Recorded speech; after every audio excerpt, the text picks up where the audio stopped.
মানুষ বানাইছি উত্তম সুরত দিয়া, তুই মানুষ থাইকা রাতা হইছস কি লেগে চুলটি কাটবি কত কালে কাটতে বাড়িতে গেছে, তার মা তার 100 টাকা দিছে, এই যে কাটতে আইছে অর্ধেক টাকাটা পুরা হয় না, মানে আরেক কাটিং দিছে, আবার 100 দিছে, আরেক কাটিং দিছে, এটা পুরা কাটিং দেয় না, এটা নিজের মতো কাটিং।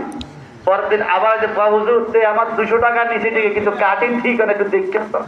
আজকে আবার এটা কি কাটিং বুঝে না, এই বিদ্রিদি কাটি উপর দিয়ে না গম গাছের মতো মাথা হালাই, এটা কি কাটিং জানি তো। আমি আজকে মোস্তফা দিয়ে কাটিং লে মোস্তফা দপ্তরিয়ে দিই, এই কেসিটা লয়ে এমন ফোঁস দিছি, পরের দিন এতে কামাই কথা বুঝছেন।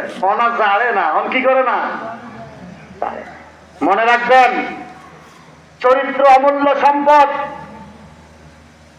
বখাটে যে ছেলেপেলেগুলো আছে এদেরকে পারিবারিক শিক্ষা দিতে হবে, পরিবার থেকে শিখাইতে হবে, বাবা অমুকের এটা ধরা যাবে না, এই অন্যায় করা যাবে না।